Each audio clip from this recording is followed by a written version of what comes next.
আল্লাহ আমাদের যার মধ্যে যে পরিশানির আগুন জ্বলে, মেহেরবানি করে সমস্ত আগুন তুমি ঠান্ডা করে দাও, সমস্ত পরিশানি দূর করে দাও। আল্লাহ মুশকিলাত আসান করে দাও।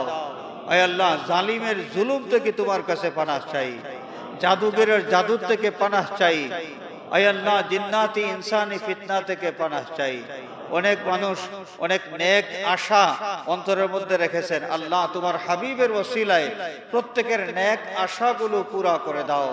আমি এই সূরা লুকমান থেকে আপনাদের সামনে তেলাওয়াত করেছি।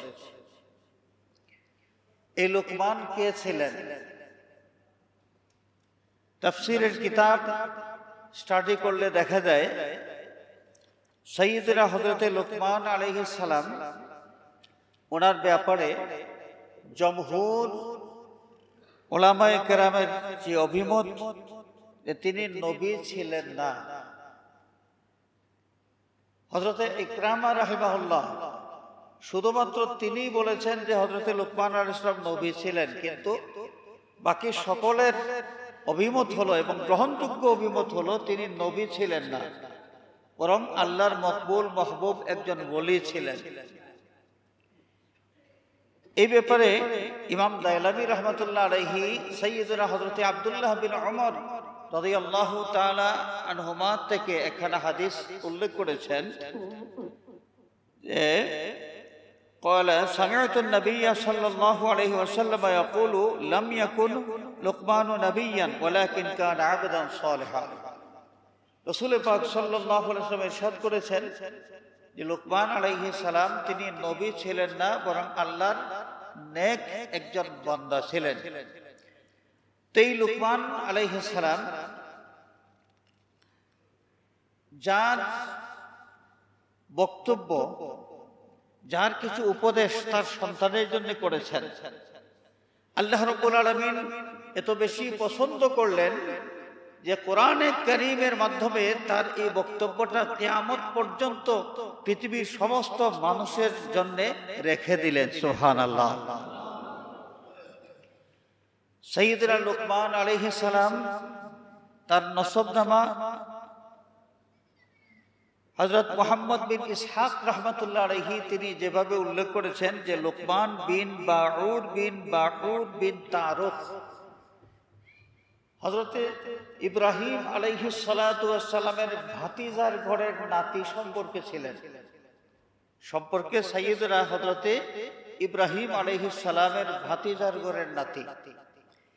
তিনি দীর্ঘ হায়াত লাভ করেছিলেন। কতদিন তিনি পৃথিবীতে ছিলেন এই প্রসঙ্গে অনেক অভিমত পাওয়া যায়। বেশিরভাগ অভিমত পাওয়া যায় যে তিনি দীর্ঘ 1000 বছর পর্যন্ত জিন্দা ছিলেন এবং সাইয়্যিদনা হযরতে দাউদ আলাইহিস সালাতু ওয়াস সালামের সমসাময়িক ছিলেন। দাউদ আলাইহিস সালাম থেকে শুরু করে একদম সাইয়্যিদনা হযরতে ইউনূস আলাইহিস সালাম পর্যন্ত তিনি এই দীর্ঘ সময় এই দুনিয়াতে বেঁচে ছিলেন। দাউদ আলাইহিস সালাতু ওয়াস সালামের নবুয়ত প্রকাশিত হওয়ার আগে হযরতে লুকমান আলাইহিস সালাম বনি ইসরাইলের মুফতি হিসেবে তিনি দায়িত্ব পালন করেছেন বলে বর্ণনা পাওয়া যায়। আর দাউদ আলাইহিস সালামের নবুয়ত যখন প্রকাশিত হয়ে গেল তখন থেকে তিনি ফতোয়া দেওয়া বন্ধ করে দিলেন। তিনি বলতে শুরু করলেন যে আমার আর ফতোয়ার দরকার নাই, কারণ দাউদ আলাইহিস সালাম আল্লাহর পক্ষ থেকে তিনি সরাসরি ওহী লাভ করেন। যে কোনো সমস্যার সমাধান, যে কোনো বিষয়ের ফয়সালা তার মাধ্যমেই আমরা পেয়ে যাব, আমার আর ফতোয়া দেওয়ার কোনো দরকার নাই। তো সাইয়্যিদনা লুকমান আলাইহিস সালাম তিনি এত বেশি প্রজ্ঞাবান ছিলেন যে হযরতে দাউদ আলাইহিস সালাতু ওয়াস সালামের জামানায় তিনি জাস্টিসের দায়িত্ব পালন করেছিলেন বলে বর্ণনা পাওয়া যায়। সুবহানাল্লাহ। এই লুকমান আলাইহিস সালাতু ওয়াস সালাম তার পরিচয় সম্পর্কে আরো জানা যায় যে হযরতে আইয়ুব আলাইহিস সালামের সম্পর্কে ভাগিনা ছিলেন অথবা খালাতো ভাই ছিলেন, বিভিন্ন অভিমত আছে এখানে। তো যাই হোক, তিনি এই দীর্ঘ জীবনে প্রায় 1000 বছর তিনি জিন্দা ছিলেন। দীর্ঘ জীবনে অনেক আম্বিয়া কেরামের সাথে তিনি মোলাকাত করেছেন, অনেক আম্বিয়া কেরামের সাক্ষাৎ লাভ করেছেন। তার নিজের বক্তব্য, যেটা বিভিন্ন কিতাবের মধ্যে উদ্ধৃত হয়েছে, তিনি বলেছেন যে আমি প্রায় 4000 আম্বিয়া কেরামের সোহবত লাভ করেছি। সুবহানাল্লাহ। প্রায় 4000 আম্বিয়া কেরামের সোহবত তিনি লাভ করেছেন এবং তাদের বক্তব্য তিনি শোনার সুযোগ পেয়েছেন। সাইয়্যিদনা লুকমান আলাইহিস সালাতু ওয়াস সালাম বলেন যে এই প্রায় 4000 আম্বিয়া কেরামের বক্তব্য শুনে এই বক্তব্য থেকে আমি কয়েক মৌলিক কিছু শিক্ষা লাভ করেছি, কয়েকটা বিষয়ের শিক্ষা আমি লাভ করেছি আম্বিয়া কেরামের বক্তব্য থেকে। এর মধ্যে একটা শিক্ষা হলো যে নামাজ আদায়কালে তোমার কলবের হেফাজত করো। আম্বিয়া কেরামের বক্তব্য থেকে তিনি নির্যাস বের করেছিলেন এবং দীর্ঘদিনের এই তার অভিজ্ঞতার থেকে এই শিক্ষাটা তিনি কোট করেছিলেন, এর মধ্যে একটা হলো নামাজ আদায়কালে কলবের হেফাজত করো। তিনি বুঝাতে চেয়েছেন যে একজন মুসল্লি ব্যক্তি নামাজ পড়বে, নামাজের সময় একমাত্র আল্লাহ রাব্বুল আলামিনের ধ্যান এবং খেয়াল তার অন্তরের মধ্যে থাকবে। তার অন্তরকে আল্লাহ ছাড়া অন্য সব কিছুর ধ্যান এবং খেয়াল থেকে মুক্ত রাখতে হবে। 2, খানা খাওয়ার সময় খাদ্যনালীর হেফাজত করতে হবে। এ দ্বারা তিনি বুঝাইছেন যে সব সময় হালাল খাইতে হবে, এই খাদ্যনালীর ভিতর দিয়া কোনো হারাম যেন প্রবেশ না করে, হারাম খাওয়া থেকে নিজেকে বাঁচায় রাখতে হবে। 3, অন্য কোনো মানুষের ঘরে অবস্থান করলে দৃষ্টির হেফাজত করতে হবে, চোখের দৃষ্টির হেফাজত করতে হবে। অর্থ হলো অন্য কোনো মানুষের ঘরে যখন আমরা যখন থাকবো, অবস্থান করব কোনো প্রয়োজনে, তখন এই ঘরের মানুষের প্রাইভেসি নষ্ট হয় আমার দৃষ্টির কারণে, এমন যেন না হয়, এমন যেন না হয় যে তার গোপন কোনো বিষয় বা এই ঘরের যে বেগানা যে মহিলারা আছে তাদের দিকে দৃষ্টি যেন না যায়। দৃষ্টির সংযম রাখা দরকার অন্য কোনো মানুষের ঘরে আমরা যতক্ষণ অবস্থান করব। আমাদের অনেকের মধ্যে এই বদভ্যাসটা আছে, কিন্তু কোনো মানুষের ঘরে যাওয়ার পরে এই দিকে তাকানো, সেই দিকে তাকানো, ওই দিকে কে গেল, ওই দিকে কার আওয়াজ শোনা যায়, ওইখানে গোপন কক্ষের মধ্যে ঘরের রুমের কোণার মধ্যে কি রাখা আছে, আলমারি টালমারি কত কিছু আছে মানুষের ব্যক্তিগত ব্যবহারের জিনিস। কোনো প্রয়োজনে কারো ঘরে অবস্থান করলে অনেক মানুষের বদভ্যাস যে এই ঘরের এই ব্যক্তিগত কিছু বিষয় আছে, যে বিষয়গুলোর দিকে তাকাইতে শুরু করেন, এটা বদভ্যাস। লোকমান আলাইহিস সালাতু ওয়াস সালাম তিনি বলছেন যে অন্য কোনো মানুষের ঘরে থাকাকালে, অবস্থানকালে চোখের হেফাজত করতে হবে, দৃষ্টির হেফাজত করতে হবে। 4, মানুষের মজলিসে বসলে জবানের হেফাজত করতে হবে। কোন মজলিসে বসার পরে অনেক মানুষ এমনও আছেন যারা কথা বলতে শুরু করেন, তিনি কথা বলতেছেন, আরো 2 জনের অসুবিধা হচ্ছে, এদিকে কোনো খেয়াল নাই, তিনি কথা বলেই যাচ্ছেন, অন্য কারো এটা ভালো লাগতেছে কি লাগতেছে কিনা, লাগতেছে না, বিরক্তি আসতেছে কি আসতেছে না, এদিকে কোনো খেয়াল নাই, তিনি বলতেছেন বলতেছেন বলতেছেন। লোকমান আলাইহিস সালাম বলেন যে মানুষের মজলিসে বসলে নিজের জবানের হেফাজত করতে হবে। কথা যদি বলতে হয় প্রয়োজনে কথা বলা, এবং কথা যদি বলতে হয় জবানকে মিথ্যা থেকে হেফাজত করা, কথা যদি বলতে হয় এই জবানকে অন্য মানুষের গীবত থেকে হেফাজত করা, কথা যদি বলতে হয় তাহলে কথার মাধ্যমে অন্য কোনো মানুষের উপর আঘাত করা, এইটা বর্জন করতে হবে, জবানের হেফাজত করা। তারপর সব সময় আল্লাহ রাব্বুল আলামিনকে স্মরণ করতে হবে, স্মরণ রাখতে হবে। ব্যবসা বাণিজ্য, ক্ষেত খামার, খাওয়া দাওয়া, চলাফেরা, ওঠা বসা, আমরা যেখানেই থাকি, একাকী থাকি আর মানব সমাজে থাকি, যেখানেই আমরা থাকব, যে পরিস্থিতিতে থাকব, যেই কাজে থাকব, সব সময় আল্লাহ সুবহানাহু ওয়া তাআলাকে আমাদের স্মরণে রাখতে হবে। আর আল্লাহর কথা যদি স্মরণ থাকে, আল্লাহর কথা ইয়াদের মধ্যে যদি থাকে, কোনো মানুষের কাছ থেকে কোনো ধরনের অনিষ্টকর কোনো কাজ প্রকাশিত হইতে পারে না, অসুন্দর নীতি বিবর্জিত কোনো কাজ প্রকাশিত হইতে পারে না। তো সব সময় আল্লাহ পাককে স্মরণ করা, তারপর সব সময় মৃত্যুর কথা স্মরণ করা, মৃত্যুর কথা স্মরণ করা, যে আমি পৃথিবীতে আছি, আমি এই সমাজের প্রতিষ্ঠিত একজন মানুষ, আমি চেয়ারম্যান, আমি এমপি, আমি অমুক, আমি তমুক, আমি বিশিষ্ট ব্যবসায়ী, বিশিষ্ট শিল্পপতি, অনেক কিছু। কিন্তু আমি যেই হই না কেন, যে অবস্থায় আছি, চিরদিন এখানে আমি থাকবো না। এই পৃথিবী আমার ছাড়তে হবে, দুনিয়া আমার ছাড়তে হবে। আমার আগে আমার বাবা ছিলেন, বাবার আগে বাবার বাবা দাদা ছিলেন, তারও আগে তার বাবা ছিলেন। নিয়ম করেছেন আল্লাহ সুবহানাহু ওয়া তাআলা, চিরস্থায়ী কেউ থাকতে পারবে না, নির্দিষ্ট সময় আসলেই দুনিয়া ছাড়তে হবে। আমিও আজকে আসি, আগামীকাল নাও থাকতে পারি, দুনিয়া আমার ছাড়তে হবে। এই মৃত্যুর কথা কোন মানুষ যত বেশি স্মরণ করবেন, একজন মানুষের জন্য মৃত্যুর কথা স্মরণ হওয়া, এটা তার জন্য অনেক বড় একটা ওয়াজ। 5 ঘন্টা ওয়াজ শোনার পরে অন্তরটা যতটুকু বিগলিত হওয়ার কথা, মৃত্যুর কথা স্মরণ করলে এর চাইতে অনেক বেশি, অনেক আগে, অনেক কম সময়ের মধ্যে অন্তরটা বিগলিত হয়ে যায়, যে আমি মারা যাব, আমি দুনিয়া ছাড়তে হবে, এই দুনিয়ার রঙ্গমঞ্চে আমি চিরদিন থাকবো না, আমার ব্যবসা নিয়ে চিরদিন থাকবো না, আমার এই ক্ষমতা নিয়ে আমি চিরদিন থাকবো না, আমার এই ক্ষমতা ছাড়তে হবে, পৃথিবী ছাড়তে হবে, সংসার ছাড়তে হবে। মৃত্যুর কথা যখনই স্মরণ হয়ে যায়, একজন মানুষের দিলটা নরম হয়ে যায়। একজন মানুষের দিল থেকে যত ধরনের রুষ্টতা আছে, হিংস্রতা আছে, সমস্ত হিংস্রতা আস্তে আস্তে বের হয়ে যেতে থাকে, মানুষের আচরণ সুন্দর থেকে সুন্দর হইতে থাকে। 7 নম্বর, কারো কোনো উপকার যদি আমরা করি,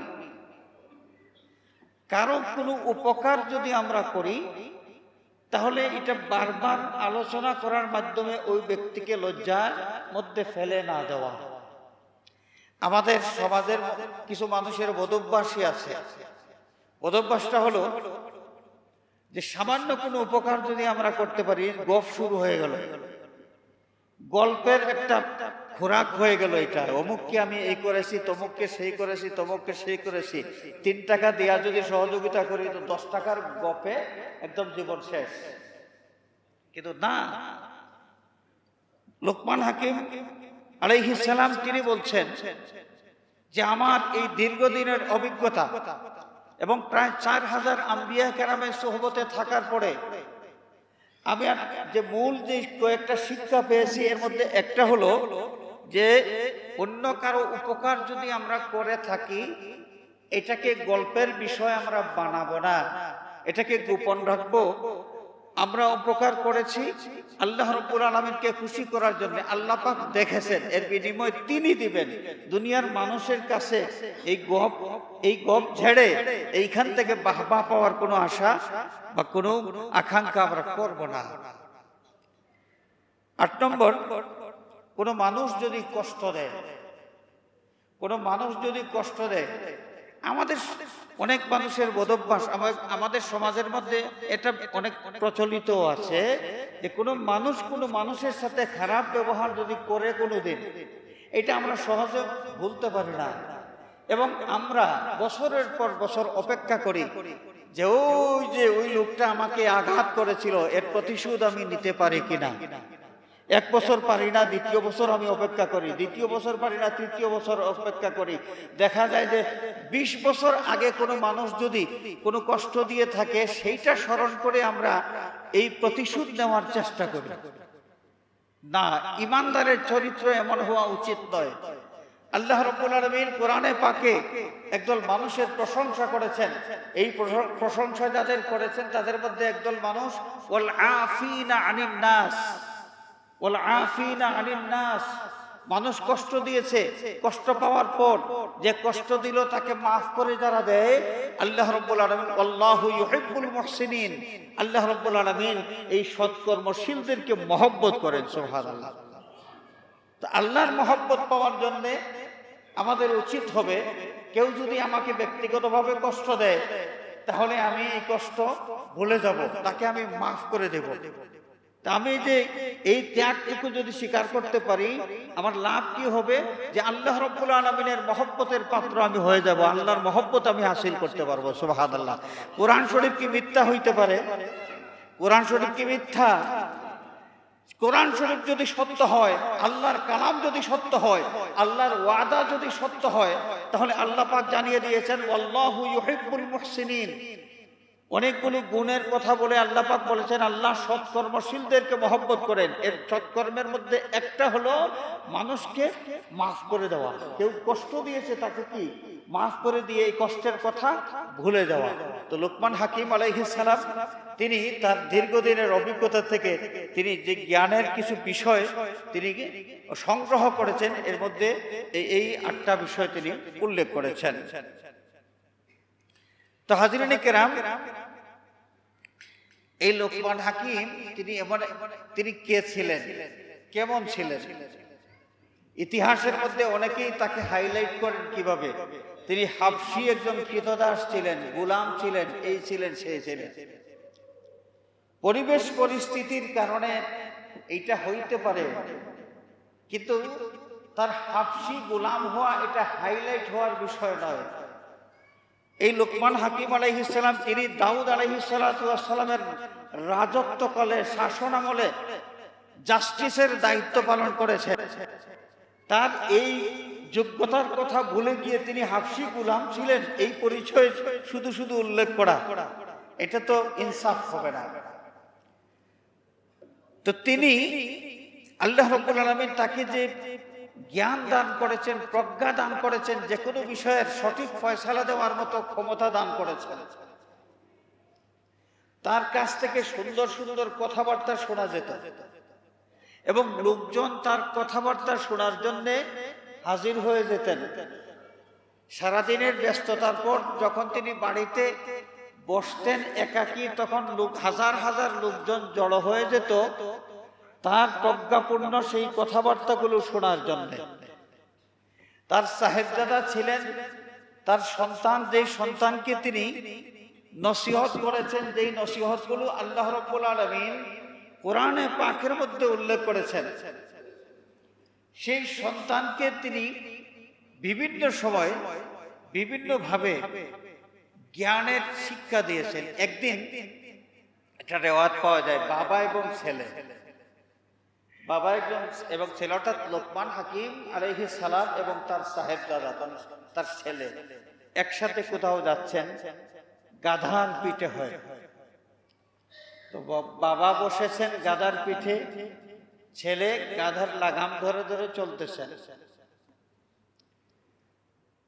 তো লোকজন বলা বলি শুরু করলো যে দেখো কত নিষ্ঠুর বাপ, ছোট বাচ্চাটা পায়ে হেঁটে হেঁটে যাচ্ছে আর বাবা আরাম করে গাধার পিঠে চড়ে তিনি যাচ্ছেন, এত নিষ্ঠুর বাবা। লোকমান হাকিম আলাইহিস সালাম তিনি গাধা থেকে নেমে গেলেন। এই কথা শোনার পর নেমে গেলেন, এবারে তার ছেলেকে গাধার পিঠে চড়াইলেন। ছেলে গাধার পিঠে, বাবা লাগাম ধরে চলতেছেন। লোকজন আবার এই দৃশ্য দেখার পর সমালোচনা শুরু করে দিল যে কত বড় বেয়াদব ছেলে, বাপ পায়ে হেঁটে চলতেছে আর ছেলে গাধার পিঠে সওয়ার হয়ে চলতেছে, ছেলেটা কত বেয়াদব দেখো। তখন গাধার পিঠের থেকে নেমে গেলেন লোকমান আলাইহিস সালামের ছেলে। এবারে বাবা এবং ছেলে এরা দুইজন গাধার পিঠে চড়লেন, দুইজন। বাপকে যেন নিষ্ঠুর কেউ বলতে না পারে এবং ছেলেকে বেয়াদব বলতে না পারে, বাপ বেটা দুইজনই গাধার পিঠে চললেন। যখন দুইজন গাধার পিঠে চললেন, লোকজন আবার সমালোচনা শুরু করে দিল যে কত বড় জালিম মানুষ, দেখো একটা গাধার পিঠে বাপ বেটা দুইজন চেপে বসেছে। এই মানুষগুলো কত নিষ্ঠুর, একটা প্রাণীর উপর কত চাপ তারা তৈরি করেছে, কত জুলুম করতেছে। এবারে বাপ বেটা দুইজন গাধার থেকে নেমে গেলেন, দুইজন নেমে গেলেন। খালি খালি গাধা হাঁটতেছে, বাপ বেটা দুইজন পায়ে হেঁটে চলতেছেন। আবার লোকজন সমালোচনা শুরু করলো যে এই লোকগুলো বোকা নাকি, গাধা থাকা সত্ত্বেও দুইজন পায়ে হেঁটে কষ্ট করতেছে। গাধা খালি যাচ্ছে আর তিনি নিজেরা কষ্ট করতেছে, খালি হাঁটতেছে নিজেরা। এরা বোকা নাকি, এদের বুদ্ধি শুদ্ধি নাই মনে হয়, বোকা। তাহলে উপায় কি? যে অবস্থায় যাওয়া যায় সেই অবস্থায় মানুষের কি সমালোচনা। তো লোকমান হাকিম আলাইহিস সালাম তার সাহেবজাদাকে তিনি, তার সন্তানকে তিনি এই ঘটনা থেকে একটা শিক্ষা দিলেন যে বাবা দেখো, কোনো অবস্থাতেই সব মানুষকে একসাথে খুশি করা গেল না, পারি নাই আমরা। আমরা যে অবস্থায় গিয়েছি সেই অবস্থায় আমাদের সমালোচনা এসেছে। আমি গাধায় চড়লাম, তুমি পায়ে হাঁটলে, আমাকে নিষ্ঠুর বলা হইল। তুমি গাধায় চড়লে, আমি পায়ে হাঁটলাম, তোমাকে বেয়াদব বলা হইল। বাপ বেটা দুইজন গাধার উপর চড়লাম, আমাদেরকে জালিম বলা হইল। আবার যখন বাপ বেটা দুইজন হাঁটলাম, গাধাটার পিঠ খালি থাকলো, তাও মানুষ আমাদেরকে বোকা বলতে শুরু করলো। তার মানে একসাথে দুনিয়ার সব মানুষকে খুশি করা যায় না। দুনিয়ার সব মানুষকে খুশি করা এটা তোমার লক্ষ্য থাকবে না, বরং কারো সমালোচনার ভয় না করে তুমি সদা সত্য এবং ন্যায়ের উপর প্রতিষ্ঠিত থাকবে। এতে করে কিছু মানুষ সমালোচনা করতে পারে, কিছু মানুষ দোয়া দিতে পারে, কিছু মানুষ বদদুয়া করতে পারে, কিছু মানুষ গালিগালাজ করতে পারে, কিছু মানুষ ধন্যবাদ দিতে পারে। তুমি খেয়াল রাখবে, তুমি যেই কাজ করতেছ এটা তুমি ন্যায়সঙ্গত ভাবে করতেছ, তুমি সত্য এবং ন্যায়ের উপর আছো, এইটা যদি নিশ্চিত থাকে তাহলে কে কি বলল এই দিকে তোমার তোয়াক্কা করার কোন দরকার নাই, এটা খেয়াল করার কোন দরকার নেই। তো লোকমান আলাইহিস সালাম এই প্রজ্ঞাবান ব্যক্তি, আল্লাহ প্রদত্ত যে প্রজ্ঞা, এই প্রজ্ঞা অনুসারে তার নিজের সাহেবজাদাকে নসিহত করেছেন। যে নসিহতগুলো আল্লাহ রাব্বুল আলামিন এত বেশি পছন্দ করেছেন যে কোরআনে পাকের মধ্যে এটা উল্লেখ করে কিয়ামত পর্যন্ত পৃথিবীর সমস্ত মানুষের শিক্ষণীয় হিসেবে এটা দুনিয়াতে রেখে দিয়েছেন। আল্লাহ পাকের সাথ ফরমান, وَلَقَدْ آتَيْنَا لُقْمَانَ الْحِكْمَةَ أَنِ اشْكُرْ لِلَّهِ وَمَنْ يَشْكُرْ فَإِنَّمَا يَشْكُرُ لِنَفْسِهِ وَمَنْ كَفَرَ فَإِنَّ اللَّهَ غَنِيٌّ حَمِيدٌ وَإِذْ قَالَ لُقْمَانُ لِابْنِهِ وَهُوَ يَعِظُهُ يَا بُنَيَّ لَا تُشْرِكْ بِاللَّهِ إِنَّ الشِّرْكَ لَظُلْمٌ عَظِيمٌ। প্রজ্ঞাবান সেই লোকটা তার কলিজার টুকরা সন্তানকে যখন ওয়াজ করতে শুরু করলেন, নসিহত করতে শুরু করলেন, তার উজ্জ্বল জীবন গঠন করার নির্দেশনা দিতে শুরু করলেন, সম্বোধন করলেন কিভাবে? ইয়া বুনাইয়া। ওলামায়ে কেরামের জানা আছে বুনাইয়া ছোট বালকদের, ছোট সন্তান যারা ছোট বালক, ছোট বালকদেরকে বুনাইয়া বলা হয়, ছোট্ট বালক। যে বিষয়ে তিনি ওসিয়ত করতেছেন, উপদেশ দিচ্ছেন, এটা আমরা যেভাবে ছোট বালক মনে করি, সেই এত ছোট বালককে এই বিষয়ের নসিহত করার কোনো কথা নয়। মোটামুটি কিছু বোধ শক্তি যার মধ্যে আছে তাকেই এই বিষয়গুলো, কঠিন কঠিন যে বিষয়, গুরুত্বপূর্ণ বিষয়ে মানুষের জীবন গঠন করার জন্য গুরুত্বপূর্ণ যে বিষয়গুলো আছে, গুরুত্বপূর্ণ এই বিষয়গুলো একদম ছোট বালককে এই বিষয়ে নসিহত করার কথা নয়, কিন্তু শব্দ তিনি উল্লেখ করেছেন ইয়া বুনাইয়া, ছোট বালককে আদর করে বুনাইয়া। সিলেটের আঞ্চলিক ভাষায় যেটাকে পুত বলা হয়, পুত, আদর করে ছোট বাচ্চাকে পুত বলা হয়। তাহলে কি বোঝা গেল? কাউকে নসিহত করলে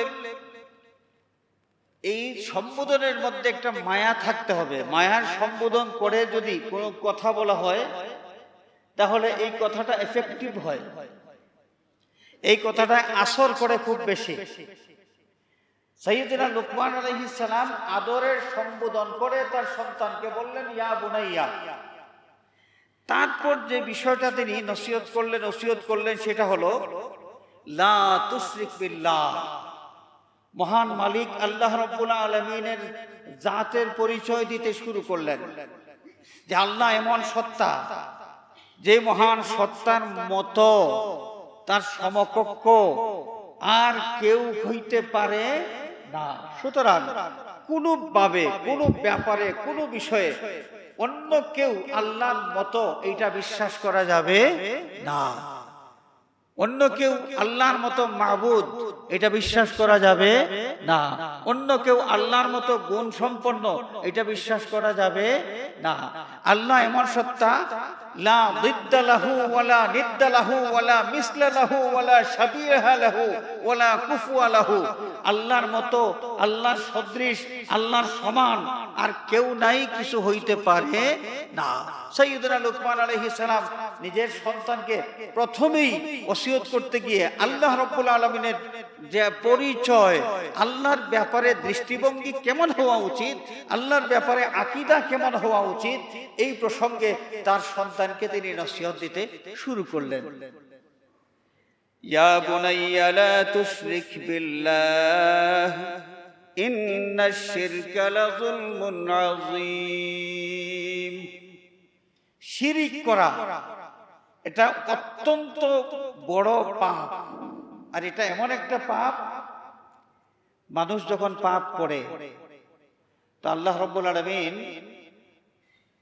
এই পাপ মাফ করে দেওয়ার সুযোগ রেখে দিয়েছেন, যে কোনো ভাবে মানুষ এটা পাপ থেকে মাফ পাইতে পারে। কিন্তু এটা নীতি আল্লাহ রাব্বুল আলামিন নির্ধারণ করে দিয়েছেন, একটা আইন করে দিয়েছেন, যেটা হলো ইন্নাল্লাহা লা ইয়াগফিরু আন ইউশরাকা বিহি ওয়া ইয়াগফিরু মা দুনা যালিকা লিমান ইয়াশা।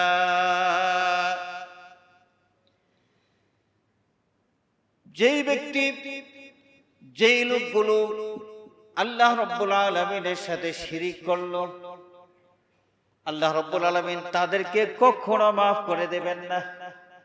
তাদের জন্য কেউ যদি শাফাআত করে, কোনো শাফাআত, কারো সুপারিশ কোনো কাজে রাখবে না। কোরআন শরীফের মধ্যে আছে যে ফামা তানফাউহুম শাফাআতুশ শাফিঈন, ওই পাপীদের জন্য কারো সুপারিশ গ্রহণযোগ্য হবে না, কারো শাফাআত চলবে না। এই পাপী বলতে কোন পাপী? এই পাপী হচ্ছে মুশরিক যারা, বেঈমান যারা। ইন্নাশ শিরকা লাযুলমুন আযীম।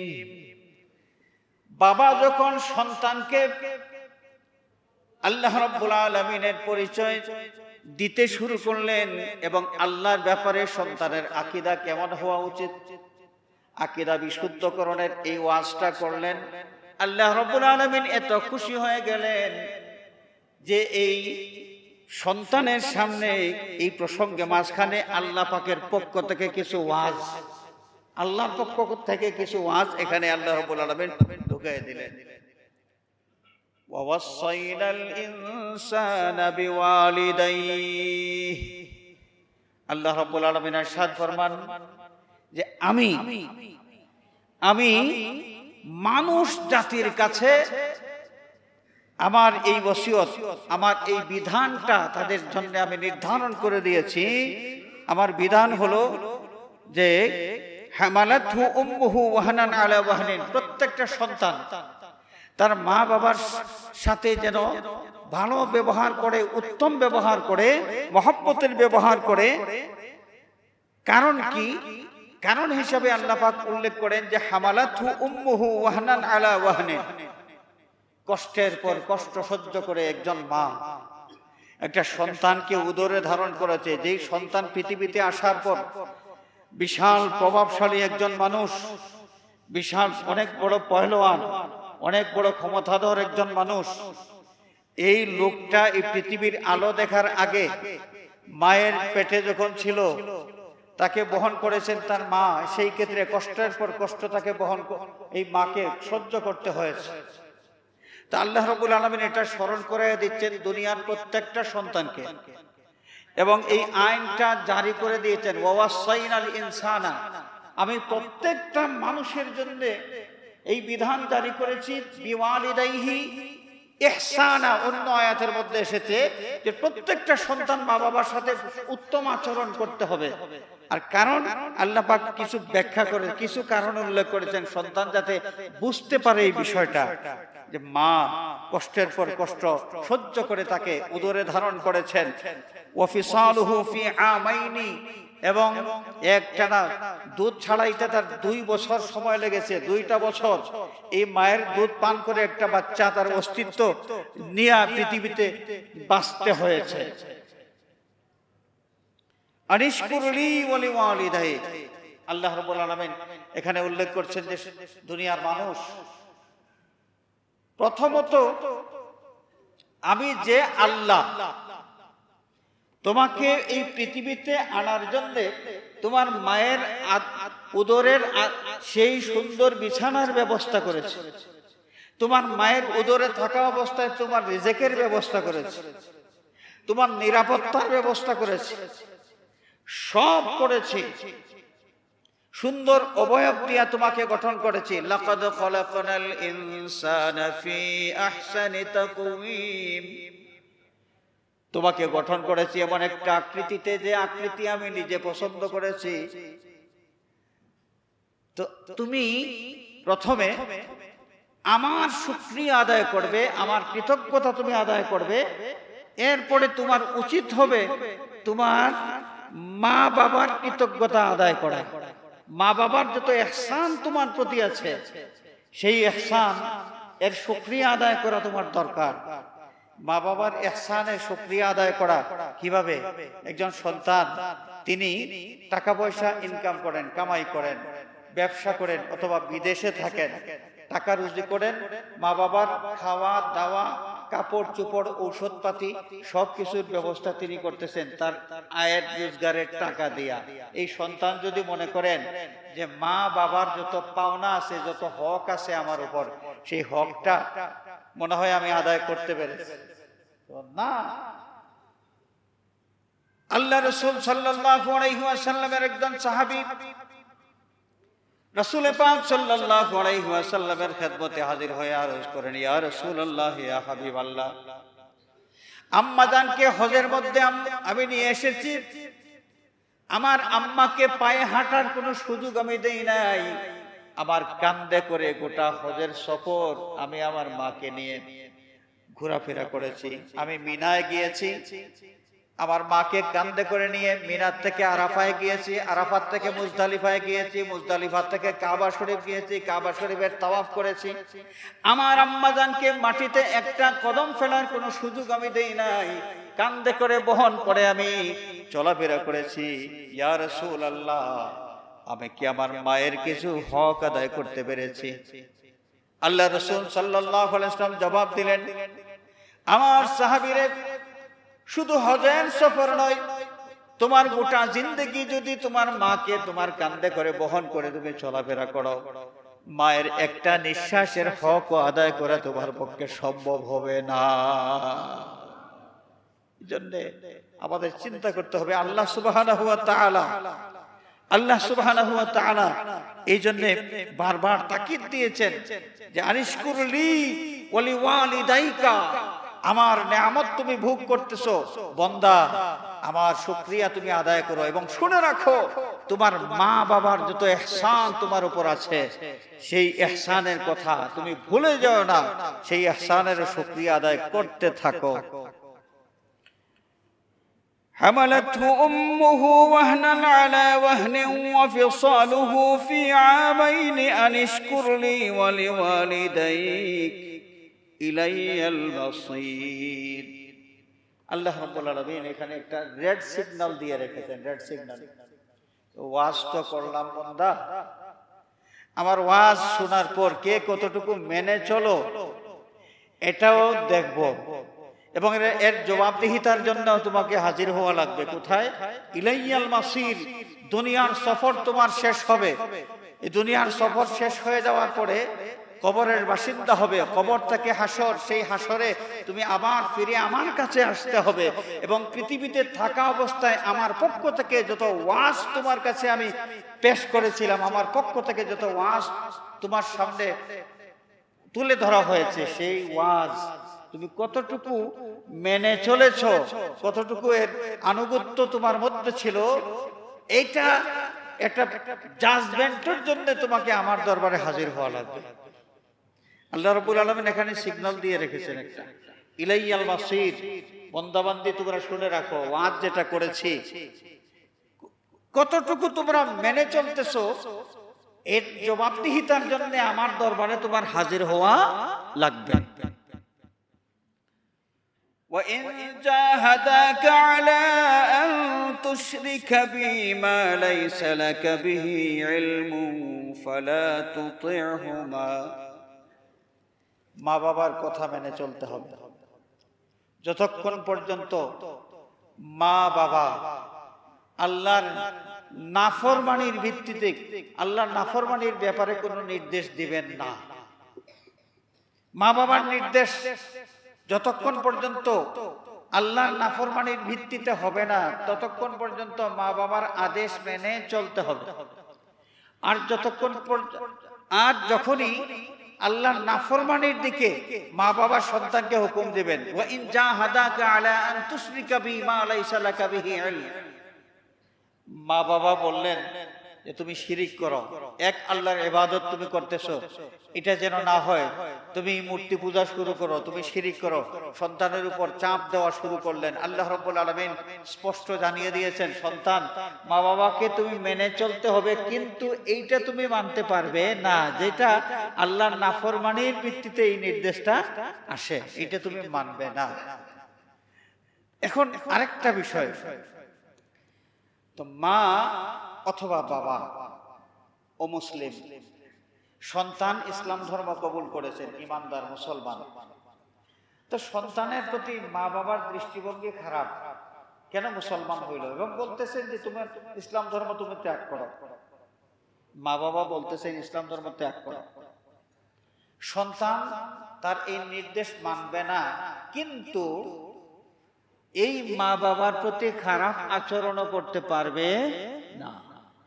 মা বাবা ইসলাম ধর্ম ত্যাগ করার জন্য যতই বলুক, তার এই কথা মানব না, মা বাবার এই কথা মানব না, কিন্তু মা বাবার সাথে খারাপ আচরণও করব না। মা বাপের অধিকার। আমাদের সমাজের বাস্তবতা কেমন?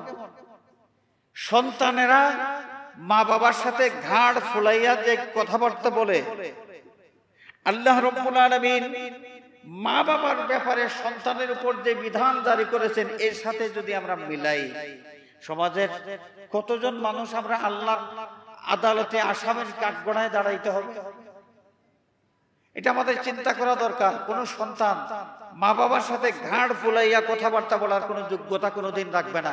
সন্তান প্রেসিডেন্ট হোক, প্রাইম মিনিস্টার হোক, যত বড় ক্ষমতার মালিক হোক, যত বড় ক্যাডার হোক, যত বড় রাজনৈতিক দলের লিডার হোক না কেন, মা বাবার সামনে সন্তান সন্তান সন্তান, তার কোনো ওইখানে গাল ফুলাইয়া আর ঘাড় ফুলাইয়া কথাবার্তা বলার কোনো রাইট নাই। আল্লাহ রাব্বুল আলামিন সম্পূর্ণরূপে নিষেধ করে দিয়েছেন। যে এই বিষয়টা চিন্তা করেন, মা বাবা ইসলাম ধর্ম ত্যাগ করার জন্য বলতেছে, আল্লাহ পাক বলেন যে তুমি তার কথা শুনবে না, কিন্তু এই মা বাবার সাথে তুমি খারাপ আচরণও করতে পারবে না।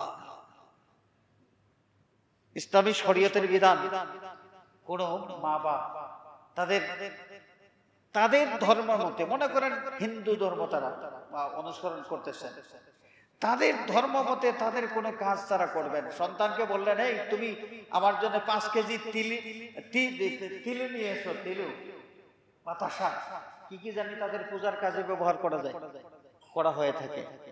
মা বাবা তাদের প্রয়োজনে যা বলবে সন্তানকে সেটা ব্যবস্থা করে দিতে হবে। ইসলামী শরীয়তের বিধান হলো এটা। অমুসলিম মা বাবা তাদের প্রয়োজনে যা কিছু আছে সেই প্রয়োজন পুরা করে দেওয়ার নির্দেশ যদি সন্তানকে দিয়ে দেন, সন্তান সেই নির্দেশ পালন করতে বাধ্য। এমন কঠোর ভাবে দায়বদ্ধতা সন্তানের উপর থাকা সত্ত্বেও সমাজের সন্তানগুলো মা বাবার সাথে কেমন আচরণ করে, বিশেষ করে আমাদের মুসলমান যারা, অমুসলিম যারা তাদের কথা বাদ দিলাম, মুসলমান মা বাবার সন্তানেরা মা বাবার সাথে কেমন আচরণ করতেছে আমাদের চিন্তার বিষয়, আমাদের চিন্তা করার বিষয় আছে। আমরাও আমাদের সন্তানদেরকে মা বাপের হক, মুরব্বীদের হক সম্পর্কে শিক্ষা দিতে হবে। আর সন্তান যারা আমরা বড় হয়ে গেছি, আমরা আমাদের মা বাবার কি হক আছে এই দিকে আমাদের খেয়াল রাখতে হবে। না হলে কোনো ইবাদত বন্দেগী কিচ্ছু দিয়ে আল্লাহ রাব্বুল আলামিনকে খুশি করতে পারবো না। জীবনে প্রত্যেক বছর একবার হজ করি, জীবনে লক্ষ লক্ষ টাকা যাকাত দিই আর সদকা করি আর যাই করি, মা বাবার সাথে আচরণ যদি ঠিক না থাকে, সুন্দর না থাকে, মা বাবার সাথে বেয়াদবি থাকে, সন্তানের খারাপ ব্যবহারের কারণে মা বাবার চোখের মধ্যে পানি ঝরে, এই সন্তান আল্লাহ রাব্বুল আলামিনকে খুশি করার কোনো লাইন নেই, কোনো কায়দা নেই। আল্লাহর হাবিব সাল্লাল্লাহু আলাইহি ওয়াসাল্লাম জানিয়ে দিয়েছেন, রিদার রাব ফি রিদাল ওয়ালিদ ওয়া সাখাতুর রাব ফি সাখাতিল ওয়ালিদ। মা বাপ খুশি তো আল্লাহ খুশি, মা বাপ নারাজ তো আল্লাহ নারাজ। মুসলমান আমরা যদি বিষয়গুলো খেয়াল না করি, মুসলমান নাম আর মুসলমানই কি আছে এদিকে যদি আমাদের কোনো সম্পর্ক না থাকে, শুধু শুধু তাসবিহ টিপলে আর কোরআন শরীফ তিলাওয়াত করলে আমরা যদি মনে করি বাহ অনেক বড় ইবাদত গুজার হয়ে গেছি, আল্লাহর মহব্বতের বান্দা হয়ে গেছে, এটা ভুল হবে। মুসলমানই বান্দার হক, মা বাবার হক, মুরব্বীদের হক, এই বিষয়গুলো সম্পর্কে সচেতন থেকে এই হকগুলো আদায় করেই আমরা পথ চলবো। আল্লাহ রাব্বুল আলামিন এই তৌফিক আমাদের সকলকে যেন দান করেন, সবাই বলি আমিন। তো হাজিরিন, সাইয়্যিদুনা হযরতে লুকমান আলাইহিস সালাম তার সন্তানকে অনেক ওসিয়ত করেছেন।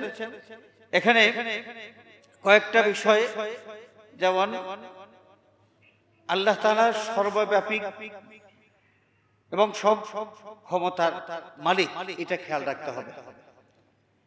এটা খেয়াল রাখতে হবে। লুকমান আলাইহিস সালাম তার ছেলেকে এই নসিহতটা করেছেন, তুমি খেয়াল রাখবে যেখানেই থাকো, মাটির তলায় হোক, সাগরের তলায় হোক, আসমানের উপরে হোক, আমার মঙ্গল গ্রহ হোক, যেখানেই থাকো মনে রাখো আল্লাহর দৃষ্টি থেকে আড়াল হওয়ার কোনো সুযোগ নাই। যেখানেই থাকো আল্লাহ রাব্বুল আলামিন সময় মতো তোমাকে এনে হাজির করতে পারেন, এই ক্ষমতা আল্লাহর আছে। নামাজ কায়েম করার ওসিয়ত করলেন, সৎ কাজের আদেশ করার ওসিয়ত করলেন, অসৎ কাজ থেকে মানুষকে নিবৃত্ত করে দেওয়ার ওসিয়ত করলেন, বিপদে ধৈর্য ধারণ করার ওসিয়ত করলেন, অহংকার বর্জন করার ওসিয়ত করলেন, বিনয়ীভাবে চলাফেরার ওসিয়ত করলেন, কণ্ঠস্বর নিচু রাখা, কথা বলার সময় দাম্ভিকতা পরিহার করা। কথা বলার সময় এটা ভাব ধরে কিছু কথা আছে, ভাব, কথার মধ্যে একটা হাবভাব, এই হাবভাব না, যেই আওয়াজের মাধ্যমে নিজের একটা দাম্ভিকতা প্রকাশ পায়, কথা বলার সময় আওয়াজটা যেন এমন না হয়। মানুষের সাথে আমরা কথা বলবো, রাসূল পাক সাল্লাল্লাহু আলাইহি ওয়াসাল্লাম তার আদত মুবারক ছিল আল্লাহর নবী মুলায়েম ভাষায় মানুষের সাথে কথা বলতেন, মুলায়েম ভাষায়, কর্কশ ভাষায় নয়। তো হযরতে লুকমান আলাইহিস সালাম তার সন্তানকেও এই বিষয়ে ওসিয়ত করলেন। আমরা এগুলো জানবো এগুলো মানার চেষ্টা করব। এই ওসিয়তগুলো যদিও তার ছেলেকে তিনি করেছেন, আল্লাহ রাব্বুল আলামিন কোরআন শরীফের মাধ্যমে, কোরআনে পাকে এই ওসিয়তগুলো উল্লেখ করার মাধ্যমে আমাদের সকলের সামনে এগুলো হাজির করে দিয়েছেন। সুবহানাল্লাহ। আমাদের উচিত আমরাও এই ওসিয়ত মেনে আমাদের জীবনটাকে আমরা সাজাবো। আল্লাহ পাক আমাদের প্রত্যেককে আমাদের মা বাবার নমক হালাল সন্তান হিসেবে জীবন যাপন করার তৌফিক যেন দান করেন। আল্লাহর হাবিব সাল্লাল্লাহু আলাইহি ওয়াসাল্লামের সত্যিকারের আশিক উম্মত হিসেবে জীবন গঠন করার, জীবনটা সাজানোর তৌফিক যেন দান করেন। আল্লাহ রাব্বুল আলামিনের প্রিয় পাত্র হওয়ার মতো সেই কাজ করে জীবন যাপন করার তৌফিক যেন দান করেন। আমিন। ওয়া আখিরু দাওয়ানা আনিল হামদুলিল্লাহি রাব্বিল আলামিন। সাল্লাল্লাহু আলা সাইয়্যিদিনা মাওলানা মুহাম্মদ ওয়া আলা আলিহি ওয়া সাহবিহি। আল্লাহুম্মা আমিন। আলহামদুলিল্লাহি রাব্বিল আলামিন। والصلاة والسلام على سيد المرسلين وعلى آله وأصحابه أجمعين. اللهم اغفر لنا ولوالدينا وارحمهما كما ربياني صغيرا. আয় আল্লাহ, দূর দূরান্ত থেকে মুসল্লিয়ানে কেরাম হাজির হয়েছেন। সাইয়্যিদুল আইয়াম জুমাবার আমরা সবাই তোমার ঘর মসজিদে অনেক আশা নিয়ে হাজির হয়েছে। আল্লাহ আমাদের হাজিরি কবুল ফরমাও। এর ওসিলায় আমাদের জিন্দগির সমস্ত গুনাহ খাতা মাফ ফরমাও। আয় আল্লাহ, বাকি জিন্দগি তোমার গোলামির হক আদায় করার তৌফিক দাও। আয় আল্লাহ, আমাদের মধ্যে অসুস্থ যারা শিফায়ে কামিলা আজিলা ইনায়েত ফরমাও। জিন্দা মুর্দা মা বাবার প্রতি রহম ফরমাও। অন্তর্যামী মাবুদ, কার অন্তরে কোন ফরিয়াদ তোমার সব জানা আছে। আল্লাহ, আমাদের অনেক ব্যথা, অনেক গোপন কথা যেটা কোনো মানুষকে খুলে বলা যায় না। তুমি তো আলিমুম বিজাতিস সুদূর। আল্লাহ, আমাদের যার মধ্যে যে পরিশানির আগুন জ্বলে, মেহেরবানি করে সমস্ত আগুন তুমি ঠান্ডা করে দাও, সমস্ত পরিশানি দূর করে দাও। আল্লাহ, মুশকিলাত আসান করে দাও। আয় আল্লাহ, জালিমের জুলুম থেকে তোমার কাছে পানাহ চাই, জাদুগরের জাদুর থেকে পানাহ চাই। আয় আল্লাহ, জিন্নাতি ইনসানি ফিতনা থেকে পানাহ চাই। অনেক মানুষ অনেক নেক আশা অন্তরের মধ্যে রেখেছেন। আল্লাহ, তোমার হাবিবের ওসিলায় প্রত্যেকের নেক আশাগুলো পুরা করে দাও। সাল্লাল্লাহু আলা সাইয়্যিদিনা মুহাম্মাদিন ওয়া আলিহি ওয়া আসহাবিহি আজমাইন। ওয়ালহামদুলিল্লাহি রাব্বিল আলামিন। আমিন।